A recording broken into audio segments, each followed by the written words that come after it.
Hey, good morning. Scott, Luton and Greg White with you here on Supply Chain Now. Welcome to today's live stream. Gregory, how are we doing today? I'm recovering well, Scott. I'm recovering Yeah. well. So you spent last week in Wichita doing some entrepreneurial and innovative and incubative things, and then you Right. spent the weekend, I think, in Kansas City, right? Yeah, that's correct. I'm still here, actually. So, And the Chiefs, the outcome didn't come our way, but you had some delicious barbecue and some great conversations, right? yeah, I got to spend some time with, some of the folks that I work with in this part of the country and see that beautiful stadium and watch the rain and the tears fall as the game went on. So, yeah. Well, the Kansas City Chiefs undoubtedly will be back. Just a matter of time, making a few tweaks and adjustments, right? Right, Scott. Okay. All right. Well, folks, we got a great show lined up today. It's the Supply Chain Buzz here today. We come at you every Monday at 12 noon with some of the key news that you need to be keeping your finger on the pulse of, really across global business. And Greg, we've got a very special repeat guest joining us in about 15 minutes or so, James Malley with Paccurate. Now, Greg, we tried to bring James with us last week, but we tried to bring all of us last week, didn't we? And the internet conspired against us. No kidding, man. The half the world was out, it seems like. Yeah. But great to have James back with us here today. His last appearance really got a ton of feedback from all of you, our global community. So stay tuned for that in about 15 minutes. Okay, so Greg, let's do this. Let's talk about really quick this upcoming webinar we've got on November 12th. I'm sorry, November 9th at 12 noon. There we go. So Laura Cesari, Madhav Durba, and myself, we're going to be talking about supply chain in 2022 and beyond, building resiliency and agility. And if you hear Greg, when we went to him last time, what's one thing you got to focus on, supply chain leaders? Your answer is agility, right? It is. It is, absolutely. So you can't predict all the catastrophes that are going to befall you. Right. Right. And we're going to talk about that a little bit today as well. So you have to be able to respond, right? What I think the word I used was dogma, right? We must release the dogma. Yes. We let the dogma out and focus on resiliency and agility, the ability to respond to the unexpected when it inevitably happens. Yes. Well said. Join us for free November 9th, 12 noon Eastern time. Okay. So Greg, I'm going to surprise you with this little picture here. This comes from our trip to Miami. Now, folks, look, take a look at this image and tell me one thing you notice. I'll tell you what I noticed. You notice how Greg, all four of us were looking in different places except Greg. Greg's got that $1 million lock in with the camera. Always on, Greg. Always on, never misses a thing. That's funny you say that. I think we had a lot of people taking pictures at once, didn't we? Maybe so. From left to right here, we have Kevin Heath, COO at Omnia Partners, GPO on the move. And we got Paul Noble, founder and CEO of Verison, which is another organization on the move. And we really enjoyed time down there with hundreds of our best friends in Miami, didn't we, Greg? It was beautiful. Yeah, and it was a great session. And as the team had as a goal, it was a great opportunity to get together as human beings, right? I mean, and man, did they put on a show. Man, it's first class. Completely agree with you. Yeah. And so y'all can check out, we've published 3 episodes from our time in Miami, from the Buzz 2 weeks ago to a couple of follow-up video podcasts. Y'all check that out. Maybe we can drop the links in the comments. In the meantime, Greg, why don't we say hello to a few folks? You ready? Yes, let's do that. Avanesh is tuned in via LinkedIn. Hello. Let us know where you're tuned in from. We'd love to know. Paul is with us as well from Sierra Leone. Oh, wow. Via LinkedIn. You ever been to Sierra Leone, Greg? I haven't. I was just talking about that part of the world over the weekend, as a matter of fact, and I have never kind of been in that strip.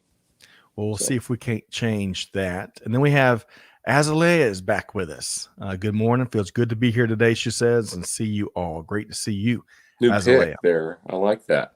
Yes. Well, and I guess it's still relatively new resident of Nashville, Right. the Music City. So let us know. We'd love to know what you did with your weekend as lay in Nashville. Hopefully, you got some great food and took in some tunes. You know who's with us, Greg? Big Show Bob Bova. That's right. From Irvy. I wonder that must be Irvine is what I I'm bet. thinking. Yeah. Yeah. Bob, hope this Yes, finds you home of well. one of my favorite In-N-Out burgers. Really? One in Irvine is, yes, very special. Place to be. Very special. It's an old school one. Yeah. I have never had an In-N-Out burger. So originally that you didn't actually go in. It was kind of like, I think they're called rallies in the South, where it had drive-throughs on both sides. Really? Yeah. Yeah. Well, how about that? Very Learn cool. something new every day. Stacy's with us from Zambia via LinkedIn. Great to see you, Stacy. Look forward to hearing your thoughts here today. Folks, let us know, Amanda, Jada, and Allie. Thanks for first off, what you do behind the scenes. Let us know who this is from Austin and who this is from the UK. Now, Bob Malley is with us. Hello, good morning, Bob. CEO of Synflex there in Massachusetts. Now, little hunch. I wonder if Bob might know anyone on today's show, Greg. What do you think? I don't think so. No, doesn't seem likely, does it? We'll have to ask. We'll have to ask our top secret guest. That's right. So stay tuned. And Bob, we look forward to hearing your thoughts. And thanks for hosting, by the way, one half of the live stream, maybe 1/3 of the live stream. Let's see. Fumzil from South Africa, Johannesburg. Great to see you here via LinkedIn. Greg, it's tough to do one of these without our dear friend, Dr. Rhonda, right? Yeah, it is. And it seems like her picture is always appropriate because I always imagine her actually out on a jog or a run or a hike or climb or something while we're doing this, right? Absolutely. Gorgeous shots out there. Bob says double animal style. Is that how you like your In-N-Out? Have we ever eaten it in an In-N-Out burger before together? Because that's exactly it. Farshad, a secret menu. Farshad is tuned in from Tehran via LinkedIn. Great to see you, Farshad. Looking forward to your perspective. Oh, good. I'll let you introduce this one, Greg. Hey, the Doc Holliday of supply chain, Fred Tolbert. I cannot wait to see what you say, Fred. Yeah, please regale us. That's right. You gotta bring it, Fred. You set a high standard around here. He says it's a great day to be in supply chain. Of course, every day, Fred says, is a great day to be in supply chain. Chuck Johnston joining in from Roswell, Georgia. Now, Greg, Roswell is one of our favorite new places to eat, maybe. And the name of that steakhouse we went to was what? Little Alley. Little Alley. Yeah. So, Chuck, let us know if you ever eaten at Little Alley's. It's now home to one of my favorite steaks in all of Metro Atlanta. Gosh. Little Alley or Lola's, I think Burgers and Tequila or something like that is kind of across the street, which I like. We got some pop-in visitors. You never know what's going to happen here on the buzz. And that happened to be Jada with our production team. She's a big Dallas Cowboys fan, and she's happy. She probably wanted to say something about the weekend, didn't she? She's saying no in the behind the scenes. So great. Appreciate what Jada and the whole team does. Gosh, we got a bunch of folks here today. Stephen from Edmonton, Alberta, Canada via LinkedIn. Yes. Friendly Alberta. Alberta. Friendly Manitoba, isn't it? Sorry. I'm thinking of license plates in Phoenix. It's that time when the leaves don't change color, the license plates do in Phoenix. Well, and that was Ruben. Let's see here. Ruben Valdez was the earlier commenter from Austin. So great to see Ruben. And just a really quick note, folks, if it says LinkedIn user, when we pop up your comment, it just means you've got a setting, kind of like a semi-private setting on your LinkedIn profile that doesn't allow folks to kind of see if you're active. So if you want to change that, go to your LinkedIn profile, and it should be a pretty straightforward setting. Bob Malley, proud dad, he says. So, hey, I can see why. James has James has his hair on fire, doing some big things, and of course, we love his visits with us here, and we get a lot of feedback on his thought leadership and his company, Paccurate. So, I'd be proud too, Bob. Okay, Greg. There's so many other comments we can't get to today. We've got kind of a jam-packed agenda today. I think we're tackling 5 news stories. Is that right? Well, yeah, but we jammed 2 of them together because we want to kind of compare the couple perspectives. So can we say it's 4? I don't know. Well, but yes, it's a lot anyway. We can do whatever you'd like to do, Greg, as always. We got to call out this here. Lee Klaskow. So, folks. Oh, my. Greg. Bloomberg in the house. He is one of industry's top analysts, top voices.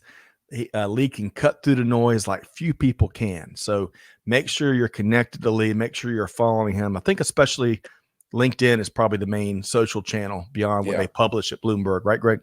Yeah. And Lee, this next story has opposing views as to the future of supply chain disruption. So you need to stay tuned in and sound off on these articles. That's right. Want to hear from you, Lee, and we got to get you reconnected and get you back on the air with us. So all the best to you and the family. And his, last time we chatted with Lee, he had a new dog in the house, but I'm sure that dog is now rules the roost, I imagine. Old dog. Okay. Well-established dog. Let's go. Well-established dog. That's right. All right. So a full house here today. Full house. Looking forward to a great conversation. Let's go ahead and bring on our guest here today. So again, James is not new to this space. He's been in the supply chain space since 2009. He's especially been focused during that time on innovative technology. You'll hear more about that today. I want to welcome in James Malley, CEO of Paccurate. Hey, James, how are we doing this morning? Great. How you guys doing? Doing wonderful. You're on the road a bit, and it's great to see Mr. Bob Malley with us here today. 2 weeks ago, I think your sister joined us as well, right? I have a very supportive family. I'm only mildly nervous about what they might say in the chat, and I'm actually reporting live from my parents' basement, so I prop something up against the door. So you have a future in podcasting. Yeah, if you're recording live from your parents' basement. That's right. Yep, that's a requisite. Awesome. That's right. Well, so let's dive right in, James. We've really enjoyed our recent conversations. I think we've got a great one teed up today. But before we get to the heavy lifting, I'm going to get you and Greg to each give me one highlight from the weekend. And so, James, let's start with you. What's been your one highlight this past weekend? Well, I was telling you pre-show that my laptop exploded. I don't know if that's a highlight or not, but that was certainly a notable event. But just getting to be around family for the first time in a while has been fantastic. So, and when's the last time you saw your folks? A couple months, I think. It's just it's every time you want to go visit. It's not like we're that far away, but because of the pandemic and everything, it's like suddenly it's a factor you have to weigh in every time. Well, hope you have a wonderful rest of your time there. Bob Malley, we hear you're a wonderful smoker with your Traeger. So if you got any pictures, send them our way. We got to see those smoke rings in that meat, right, James? Don't get them started. Okay. All right. So, Greg, we talked a little bit about your travels last week, and I think I saw Mohib in the comments with Wichita State University. Oh, okay, good. But, Greg, give us your one big highlight from the weekend. Yeah, well, I was at Wichita Startup Week, which was a Techstars event sponsoring or kind of guiding some incredible knowledge sharing among a bunch of technology people in Wichita, and met someone who I had heard of but never met, James Chung. The Chung Report, what James's firm does is predictive analytics around the economics of entire cities and ecosystems and industries, and it is really impressive, particularly impressive because he is from Wichita and I had never really heard of him, but wow, just an impressive speaker, incredible view on that. And then of course got to meet with a lot of folks. Greg Giefer, who is the chief revenue officer at Dari Motion, this really cool technology that scans your entire body. It's being used by the NFL, and it can predict injury because of range of motion or positioning of of like body parts and as opposed to where they're supposed to be and where they actually are. Incredibly valuable. I mean, it's going to be really valuable for not only athletics, which is super cool, right? So you can hopefully prevent some injuries, but also for work injuries and maybe preventing a lot of at-work injuries. So it's a pretty cool technology as well. Does it work on the teams themselves in terms of the predictive pain from a bad season? Not that, but I can tell you that I think about 90% of the people they predicted would be injured in the first week of the NFL season were actually injured. Wow, I mean, okay. it's that accurate, and that is incredibly valuable, right? You don't want to be on that technology's radar. Bad things will happen, it sounds like, to you. So, all right. So, Greg, sounds like a big week. I look forward to hearing some of your additional key takeaways from your travels, and I hope we get out to back to Wichita. It's been since 2002 that I was there. We'll have to go make a trip. Supply chain now might invade Wichita at some point. We'll see. There you go. Okay, and I see Gregory is tuned in as well. So James, Gregory is the Shakespeare of supply chain. So get ready as we hear some of his melodic takeaways. It's like a symphony. It's wonderful. So Gregory, the gauntlet's been thrown down. And Mohib says, we have a Wichita State University supply chain bowling night. If you're in town, sign up and join in the fun. Hey, let's go bowling, folks. James, you want to take a trip? Absolutely. Okay. I used your joke this weekend, by the way, in Wichita, and it went over really well. Really? Well, do share. What joke do you speak of? You do it so much better. No. I have a supply chain joke for you, but it could take you a couple months to get it. James, that is not my joke. We stole that shamelessly, I think, from your Twitterverse. So, but I digress. All right. Well, Greg, hopefully you did use it. Hopefully you enjoyed the conversations you had. Sounds like you had a wonderful time. Yeah, it was great. We look forward to doing it again soon. All right. So James Malley, we've got 5 different stories we're going to walk through. I'm going to go ahead and pop the first one up here. All right. Actually, the first 2. So we've got kind of 2 diametrically opposed predictions for where we are and where we're headed. So the first one here comes from the Wall Street Journal, and y'all can see this via the visual. It says global supply chain problems escalate, threatening economic recovery. Now, this was a really deep read. It's gonna be tough to do this justice in a few minutes time, but y'all check that article out. And then published, I think, James, just a few hours within each other, you had this other one. This is more of an opinion piece by John Dizard. Yes, I think you're right. Via the Financial Times. And the title is "The Worst of the Supply Chain Crisis is Over." Okay. So James, we got two different predictions, 2 different kind of crystal ball readings. What's your take? Well, I thought it was pretty hilarious that they came out within a couple, just 2 hours of each other, I think. But I don't want to rag on the Financial Times author too much, but I think it's a good example of how supply chain, journalism, but just in general as well, it's a topic with a lot of breadth and depth. And if you focus too much on the depth of, a single point in the supply chain, you're kind of going to miss the forest through the trees. Mm-hmm. So the Financial Times, what was his name? Dizard. John Dizard. Yeah. Yeah.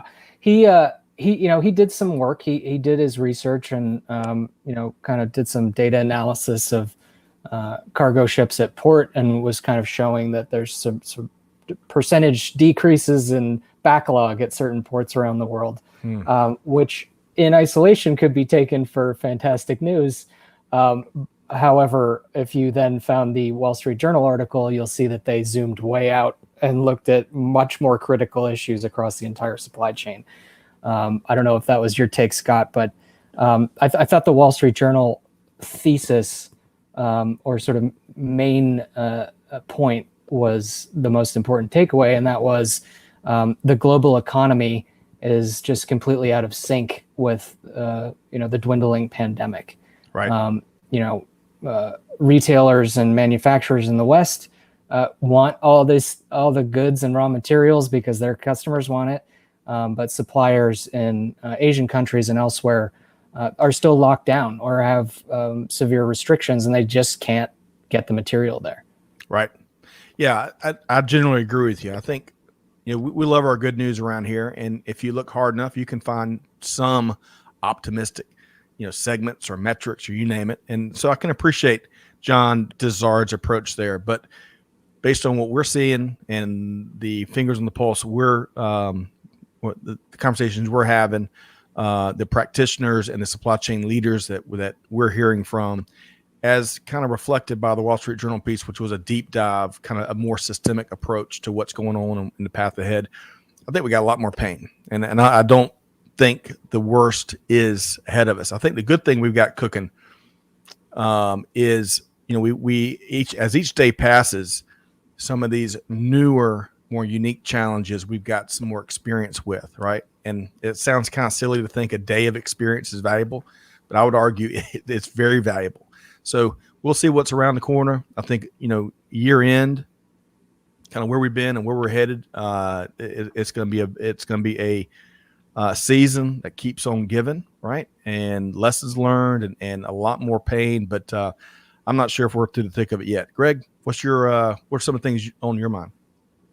Yeah, I was fascinated that the pundits, as knowledgeable and well-researched as they both can be, come up with virtually opposite assessments of the situation. And I also, there were a couple points in Drizard's article that were a little bit interesting to me. He was saying that the carriers, the shipping companies, need to allow people to get off these ships.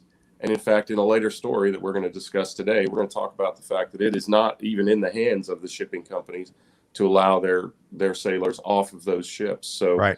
And then there were some other, kind of macro understandings, as James said. If you think about the world the way that people have thought about the world generally, and without the very complex context of supply chain, I could see where he would come to some of those conclusions. He's just wrong.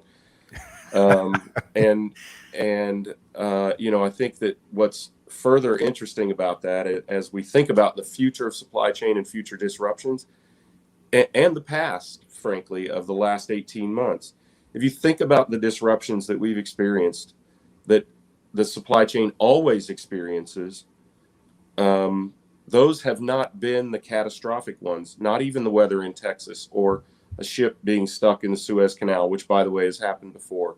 But what has been difficult, and it'll be evidenced by this final article that we're going to talk about, is the somewhat misguided and inconsistent application of assistance or guidance or regulation by the governments around the world. And that is impossible for the supply chain to predict and deal with, because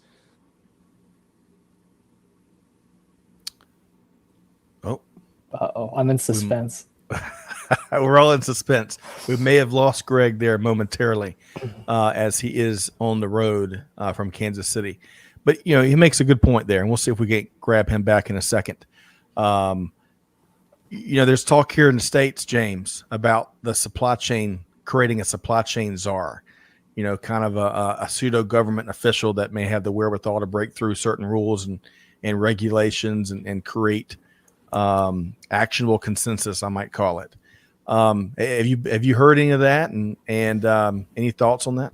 I mean, on the one hand, I think it's great as supply chain sort of enters the public consciousness, and the government's like, maybe we should have somebody deal with this problem. Right. But on the other hand, it's kind of, I don't envy whoever that person is.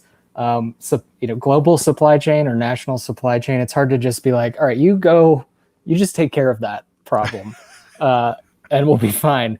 I think as we said last time, and we're talking about today, and as those two articles kind of are evidence of, it's a massively complex system. It'd be like trying to fix, global weather patterns. Right. There's just so much that you can't control.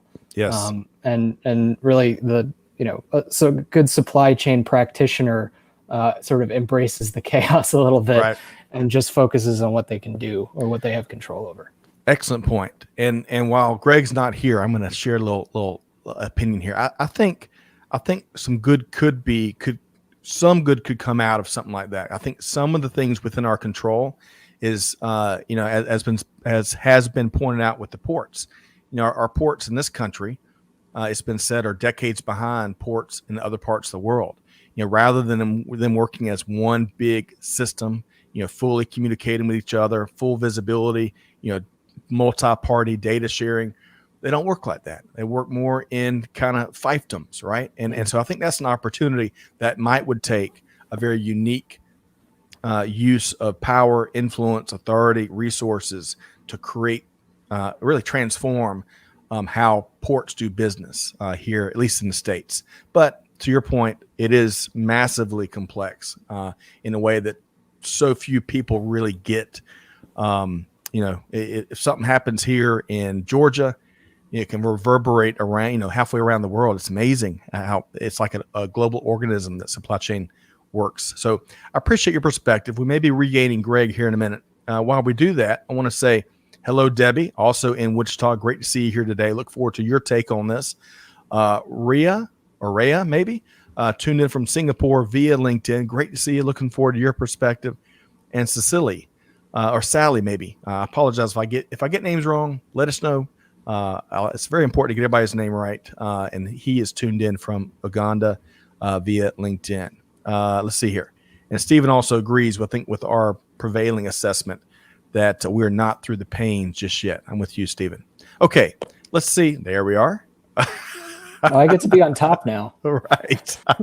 So I feel like the guest now, James. Thanks for having me on, James. Let's get his take first. That's right.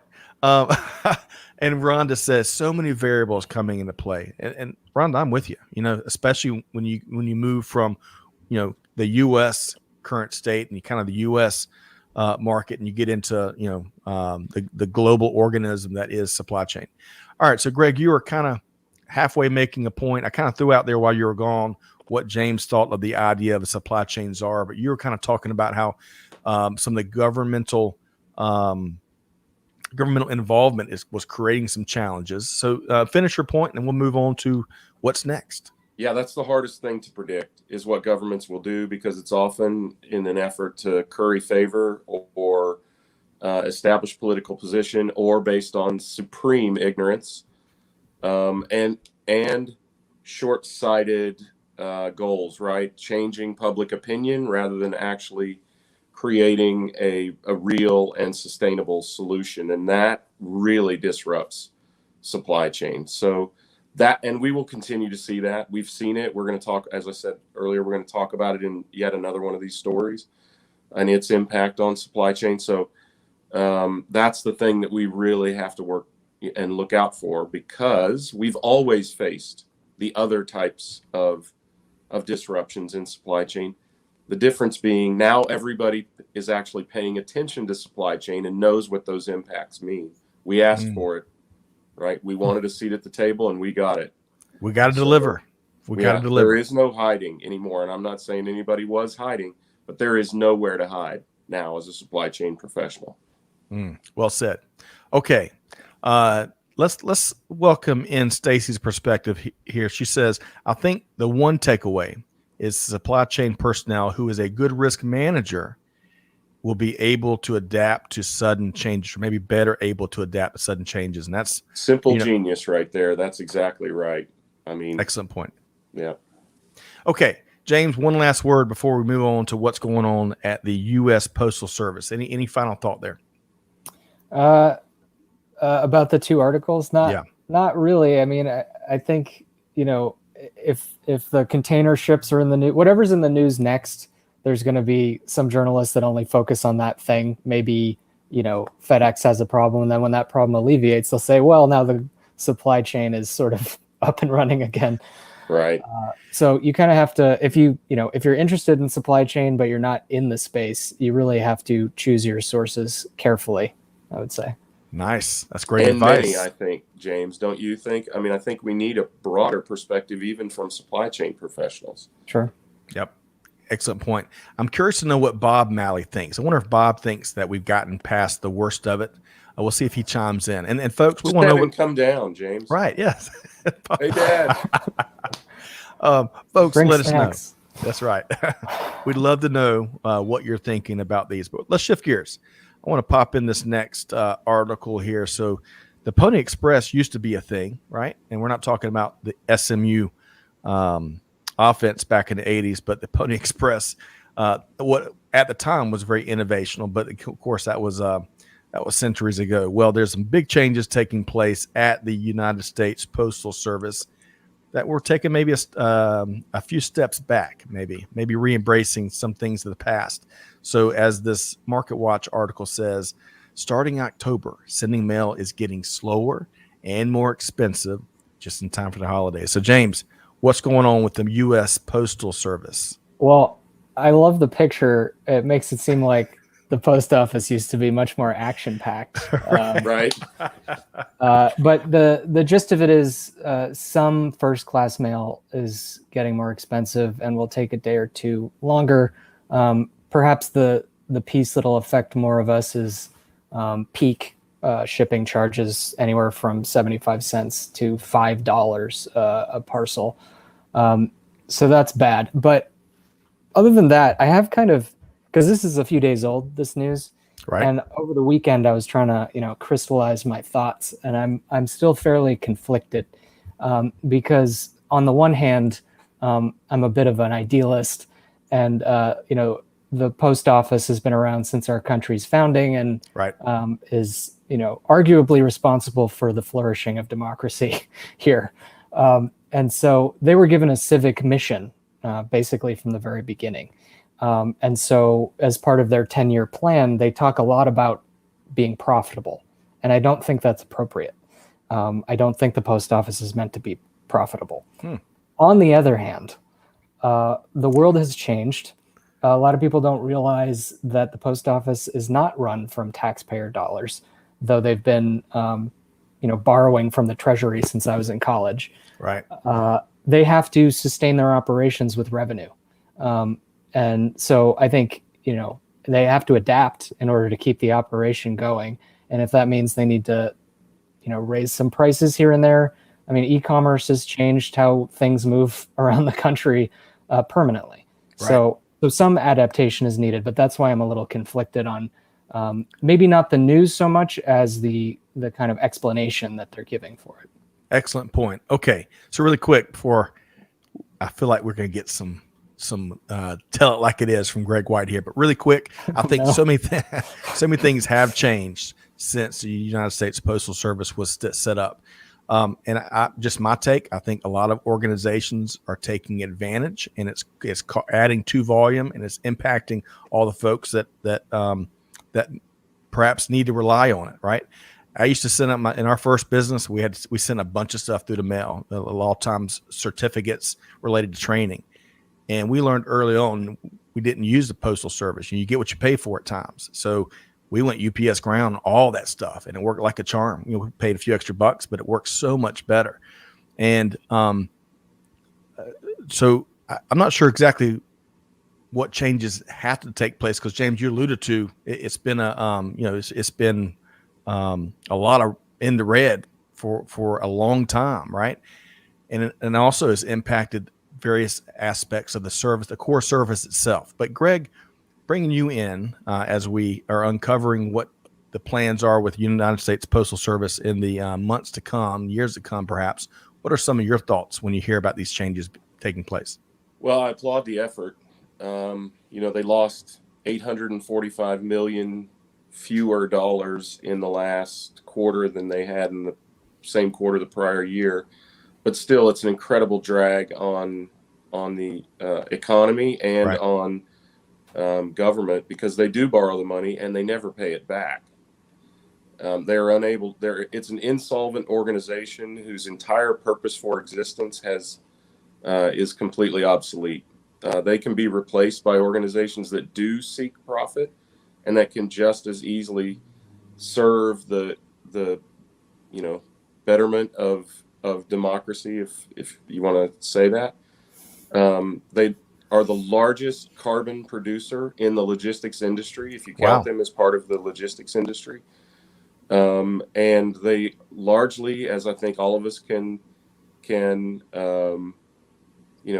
state from going out to our mailbox, they largely deliver completely and utterly useless garbage to us every single day in terms of junk mail, right? What? And on Which that is a note, huge portion of their contribution to pollution and waste and all of those sorts of things. So. right. On that note, I think that's where you got companies are doing what they're enabled to do, right? The different rates, the different meter, all the special policies that lead to all this junk mail. I think that's where we need to make some changes so that, because Greg, to your point, and James, I love the angle as Rhonda says here, not just lots of waste in our mailboxes, but she appreciates your civil duty perspective. And I do too, James. At the end of the day, though, I think you got companies taking advantage of the rules and the services that are there.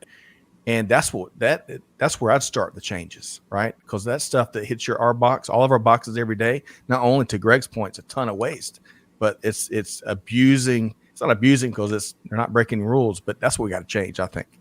That's not the core problem, though. I mean, this is it's an inherently inefficient organization, and as James said, their job is to produce revenue. So they are actually seeking out those people to mail all that junk to us, right? I mean, and they are providing a platform for them to do so. So there is no doubt that the Amazons and the UPSs and others use them as a last mile, but that is simply a leveraging of their incredibly inefficient business model, which is to deliver every single day, regardless of what is inside the vehicle, to every single address, everywhere in all of America, right? It's just not practical. Yeah. Even the Pony Express delivered to sort of hubs, and then you went and got your mail at the post office if you lived in the sticks somewhere, right? Huh. So you advocating for horses, Greg? Is that? I think they could be a lot more efficient. Or fun. But, yeah, maybe motorcycles or something like that. So let's try an electric vehicle. James, so based on what Greg said, or any other thoughts related to these changes or the challenges that face the USPS? Any additional thoughts there? No, except to say I was like, oh, they're slowing down. That must mean it's going to be more sustainable. But the bulk of the slowdown is because they're reducing their air mail by a lot. But they don't own any planes. They just like tag along in commercial airlines. Right. So those planes are still going in the air. So there's not even really that dramatic of a environmental impact, unfortunately. Well, and the slowdown is largely on periodicals. One of the things that they called out was periodicals. Actually printed and published physical magazines that are going through the mail. So they are, I mean, I think that's admirable as well, James. If you think about it, they're at least not rushing to send these huge wastes of paper that could easily be done electronically, right, through the mail to us. I mean, the news is already outdated by the time you get Time magazine. It's out of time. So what's a day or two of extra shipping at that point? Yeah. That was a great REM album, by the way, Out of Time from 1992, I believe. Azalea says quality control. We need a lot more of that. Rhonda says, wow, sir, Team Greg on this topic. Fred said profit is not a four-letter word.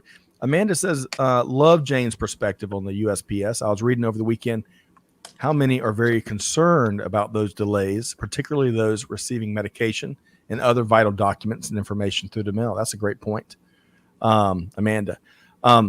Okay, so who would have thunk that the Postal Service creates such a intriguing conversation, right? There's and I love both of y'all's. There's no shortage of perspectives, but I think one thing that we can all agree on, hopefully, is big change, transformational change has to happen with the They USPS, are really right? attempting it. I mean, Louis DeJoy is really trying to transform this organization. And if he can be in any way successful, I really think that there is huge opportunity there. But it still has this government mandate, which allows it to hide behind incredible inefficiency. And I think that is the foundational flaw of its construct. Okay. Well, so I'll throw this one last comment here from T Squared, who holds down for us on YouTube. And he says that the Postal Accountability and Enhancement Act, so it was referring to their PAEA, is a major part of the losses. And I got to tell you, I'm not up to speed on what all that act covers, but it says, a quick Google search says it was the first major overhaul of the United States Postal Service since 1970. So we'll see. The conversation will continue.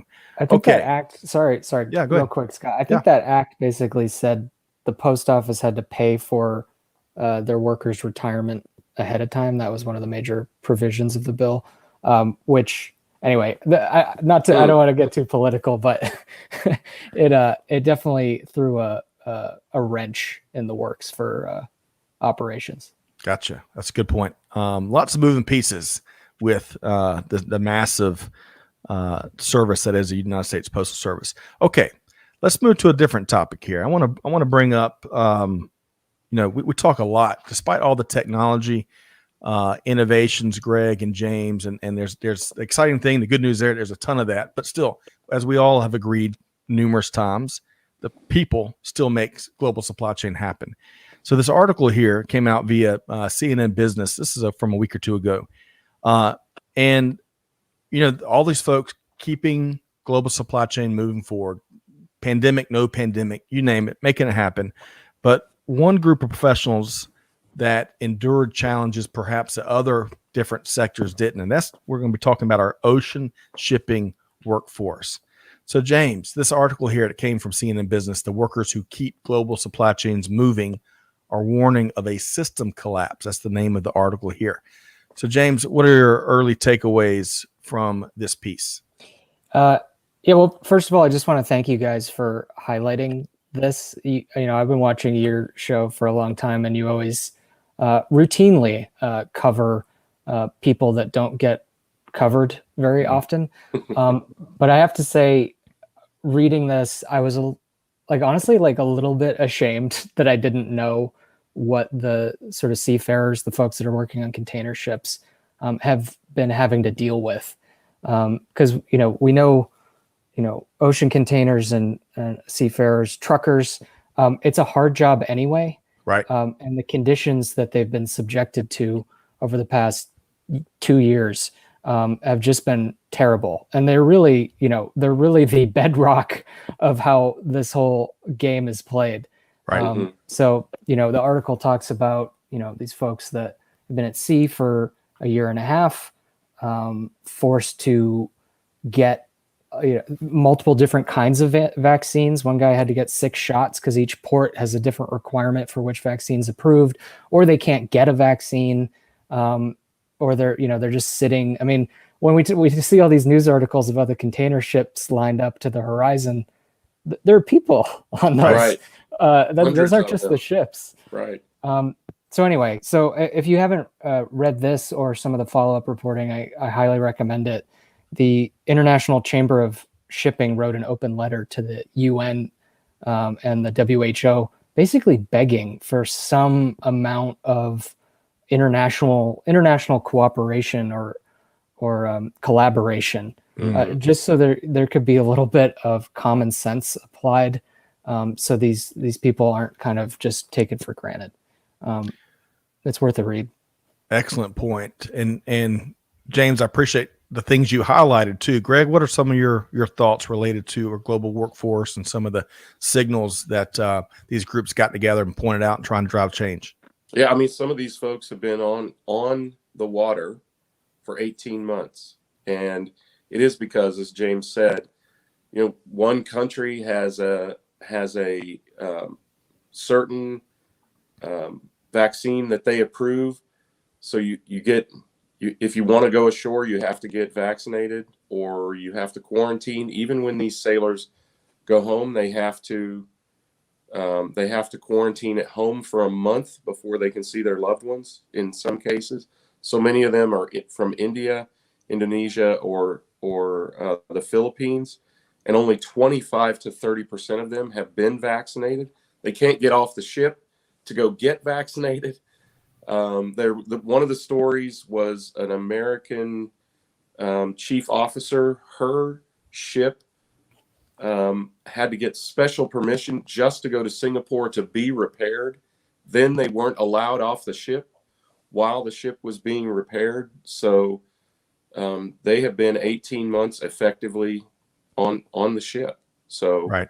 And they talked also about the way that even in the EU, certain countries do a mandatory and unilateral policy, and then it forces other countries to mimic that policy, so they don't get stuck with truck drivers who can't get into Germany, for instance. They don't get stuck in Italy, and it created an incredible difficulty for those truck drivers as well, because they were kind of caught in no man's land between a number of countries. And while those countries work it out, those people literally are starving. They're literally without food or facilities while they wait for a ruling from these government agencies. And I think while the headline is maybe a little bit hyperbolic, the system is not about to collapse, but it is causing incredible strain, and some of those people may be about to collapse. And certainly you can see, as we saw early in the pandemic,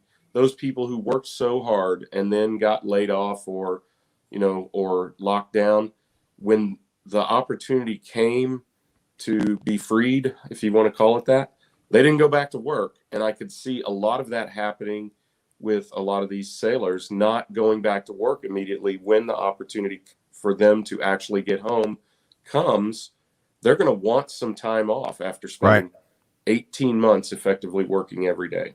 Right. Now, for me, this goes back full circle to where we started, right? When we're talking, we had those two views. One, that we still got a lot of more challenges are escalating. On the other side, the worst is past. I would argue that a lot of the anecdotes and experiences and challenges this article points to, even if the headline is a bit hyperbolic, as you say, Greg, I think that spikes the football on the point that we still have big challenges coming, because you got a ton of burnout, which Greg was speaking to, and James, you've been speaking to. A lot of folks have been taking advantage of because they've been willing to do certain roles, certain rates, put up with certain conditions. And I think at some point in time, as Greg, you pointed to, folks just didn't come back. They had enough. So I think this is a huge hurdle. At the very least, I'm at least glad that it's becoming visible in these groups. I'm not sure everything they're asking from a policy or governmental regulation standpoint, all of that. But the fact that it's these challenges and these pains and these people have become visible, that's a great thing. And we'll see what industry does about it, right? But James, I appreciate you pointing out, because it is important to us. We are definitely all about the people here at Supply Chain. Now, I've been, Greg and I both have spent time in the industry. For me, a lot of it was in manufacturing industry. The salt of the earth are the folks on those production floors making it happen. That's the Gemba. And I just can't say enough about those people that come in and every day, solving problems, creating value, the camaraderie there. I mean, it's one of my favorite parts about industry. But James, I'm gonna give you one of the last words on this article before we move on to our fifth and final news today here for the Buzz. I think, like you said, there's burnout, and we're kind of at least in this country, I think globally, it seems like we're at a point where people are starting to evaluate what they do for a living. Right. And that's sort of cited as one of the reasons why we have such high unemployment and so many job openings at the same time. And this is, definitely put trucking and working a container ship on the list of most difficult jobs. even just on their personal lives, it's incredibly taxing. So Right. that's where I think the risk remains if those sort of trends play out. Excellent point. Let's see what Judineth, I think I got that right. Judineth says here via LinkedIn, this is so right. Many people just see the tip of the iceberg. Customer on one hand asking for solutions out of the box, you name it, but we all tend to forget the human aspect. Workers also get burnout mentally and physically. Big respect to all of them. Thank you so much for sharing that. And Ron, you've got similar comments. God bless them and their families, talking about the seafarers. I can't imagine the stressful situations they continue to face. And then going back to the last article, I want to point out one more thing.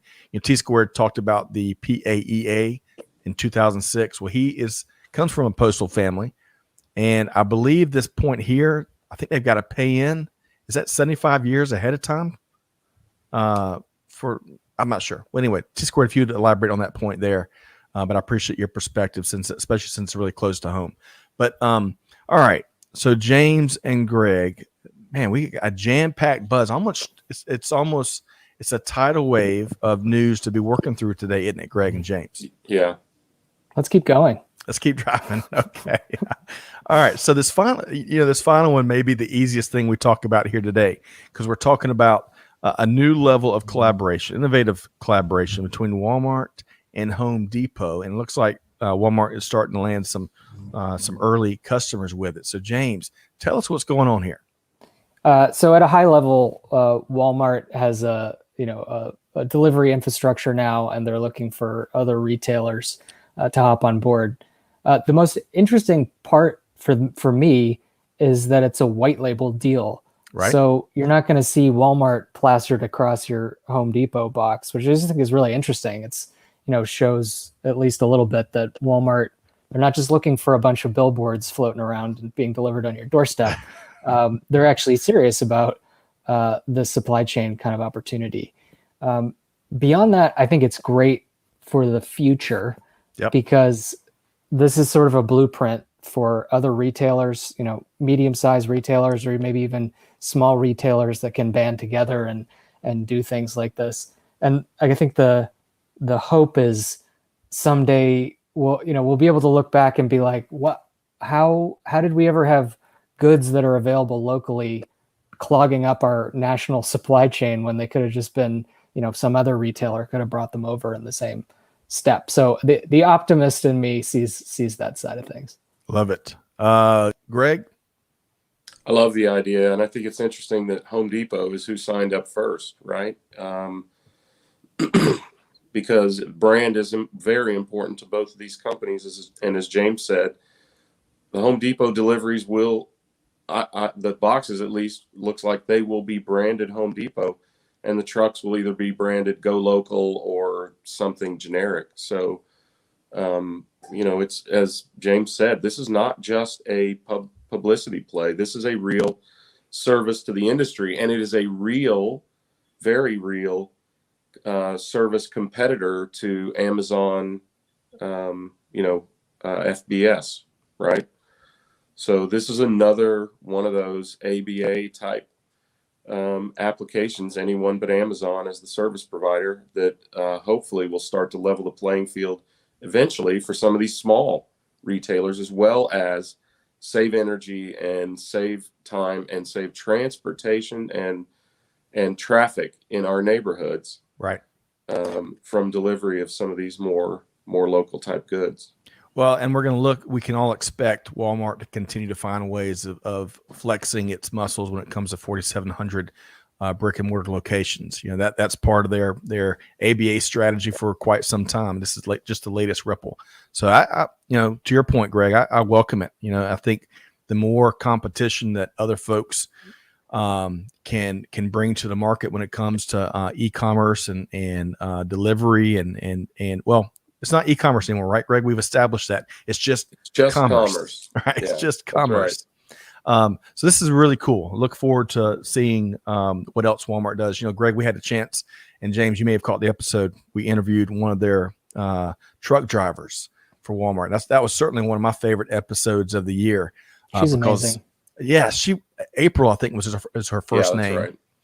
And man, we talk about an inspiring story. And again, kind of those folks that never get any limelight. In fact, all they get is they get honked at all the time, and all the other challenges they get. But love to see what Walmart and Home Depot are doing together. James, your final thoughts on our final article of today. And man, we're finished just a few minutes ahead of schedule. I hope somebody is tracking the sustainability impact of this, because just imagine you're ordering a socket wrench on homedepot.com. Instead of that thing coming from the distribution center, wherever it is, on a truck, probably with a bunch of other stuff, it's coming in like a Civic or something, and just parking without taking up too much space on your road. Right. Because the article, they're talking about using normal passenger vehicles, which is fantastic. So that's another upbeat note. Sustainability I love that piece. James. I love the upbeat and the good news you bring to the table. Hey, really quick, we're going to wrap with what's new in the Paccurate world, but really quick, I stumbled across a new YouTube channel. I love, when I have my bowl of grits in the morning or whatever it is, I like finding new things on YouTube, and it's delivery drivers documenting their experiences and talk about a blind spot that probably many of us have and some of the challenges and conversations they have. I find it really fascinating. So we'll have to find that link and put it up here. Okay. It's a good point. The delivery drivers, they only get recognition if they do something wrong and are caught on a Ring camera, Right. doing something bad. You're so right. You're so right. And gosh, you think about those folks that have really kept at it and delivered groceries and other supplies during this time when a lot of folks didn't want to go out and venture out. So a lot more to come on there. All right. So James and Greg, let's talk about Paccurate. So really quick, two things, James. Let's make sure folks know what Paccurate does, right? Sure. Because your company's been on the move. And then secondly, any news and how can folks connect with you? Sure. So Paccurate is a cartonization as a service company. So we have a API that retailers large and small use at the packing step or somewhere in the warehouse, sometimes in the online shopping cart. They send our API a message with all the information about the shipment, and we send back packing instructions with an image. And I would say my piece of news is related to kind of actually what we do, because our kind of novel approach to the problem has to do with reconciling external cost factors like carrier rates and fees, material costs, labor, all that stuff.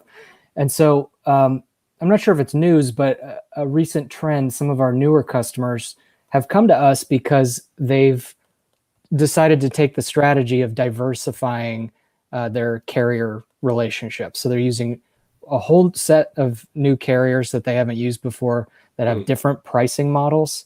So they send all that pricing information to us, and we're able to say, okay, because this is going, carrier A, instead of UPS this time, it's actually one box instead of two because of XYZ.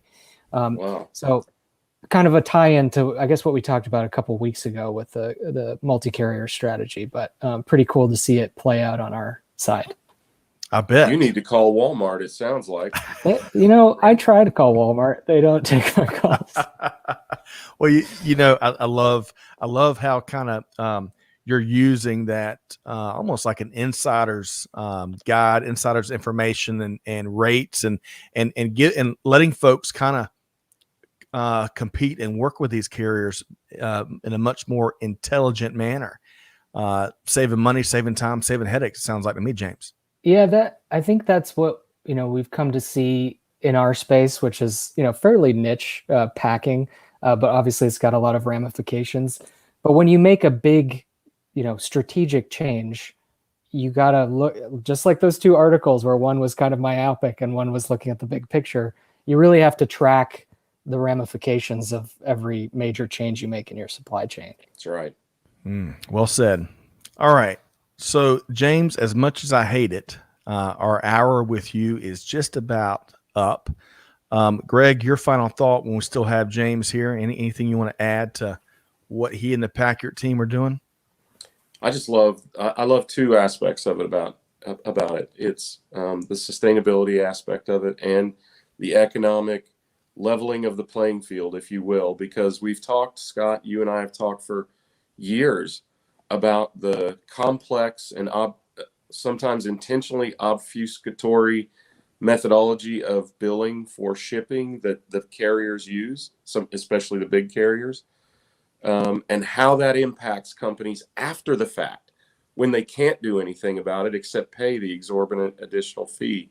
And I think this, because I'm a huge fan of e-commerce as a main driver of commerce, this is an ability to make and continue to assure that e-commerce and last mile delivery is sustainable and economically feasible, because I really doubt whether the big carriers can or are willing to make it feasible, at least in the long term, as we've seen their share prices and profits go up during a time of crisis. It's hardly a service to the consumer that has caused all of that profit. So I think this opportunity for companies to be able to compete and to be able to sustain their e-commerce efforts is not just cool and innovative and fantastic optimization technology, but it's a really noble mission, and I just really appreciate it. Love it. And James, you're like chicken soup for the soul, and you're nice and calm and deliberate cadence and how you communicate. You really are. I was thinking of some other analogies, but that's one I settled on. James. Chicken soup for the soul. Chicken soup for the soul. Well, you guys are like the minestrone of supply chain. Oh man! Oh, it's a love fest as we wrap up the buzz. Good. Yeah, I love minestrone. So I've never liked minestrone, man. Oh, sorry. But hey, that's okay. You prefer the wedding soup. Right, yes, Italian wedding soup. We're the beefaroni of supply chain. Love both Chef Boyardee. Okay, so James, let's make sure. So Paccurate.io is your site. James is a great individual to follow and connect with on social. You're mainly active, would you say, on LinkedIn and Twitter? I'd say so. Yeah, LinkedIn. My LinkedIn's open, so shoot me a message. I'd love to talk about anything supply chain related. Twitter, I'm at Mr. Malley, Mr. spelled out. Mr. Malley. I like it. Mr. Malley. I would have thought that would be your dad. Well, he couldn't get to Twitter, I stole it, right before he could get on. Well, hey, best wishes to the Malley family. Bob, really enjoyed your jumping on here today, and thanks again for hosting. Bob Malley, the buzz is sponsored by Bob Malley. He didn't even know it. At least 1/3 of the buzz. But James, always a pleasure. We're not going to zoom you out. We're going to wrap with you right here. We're a minute or two over. Really enjoyed all of our conversations today and your take on it. And I know what's even better is how there wasn't 100% consensus. That's a good thing, right? It means you're having a really frank, informative, and educational, and hopefully enlightening conversation. And by the way, Bob says, that's my name. So y'all your attorneys will have to duke it out over Mr. Malley on Twitter. All right. On that note, big thanks to James Malley with Paccurate. Again, learn more at Paccurate.io. Greg, what is one thing you're looking forward to this week? And then I'm going to sign off. Wow. Wow, that's a great question. I'm looking forward to getting home because I've been on the road, frankly, since last Wednesday. So I'm really looking forward to that. And that starts today. So if you and the Chamber of Commerce could do anything about the weather in Atlanta, just make sure it's welcoming when I get there. Well, hopefully we'll be celebrating an Atlanta Braves win here today on the third game of the NLDS, but we'll save that for another time. Big thanks again to James Malley with Paccurate. Big thanks to Greg White. Hey, everyone behind the scenes, Jada, Allie, Amanda, Clay, you name it. Big thanks. Everybody that showed up. I know we couldn't hit everybody's perspective, but really appreciate your contributions today. Folks, if you remember anything here today, do good, give forward, be the change that's needed. Be just like James Malley. I was too quick for even Greg White's fingers there. And have a wonderful week. We'll see you next time right back here on Supply Chain Now. Thanks, everybody. See you guys. Take care.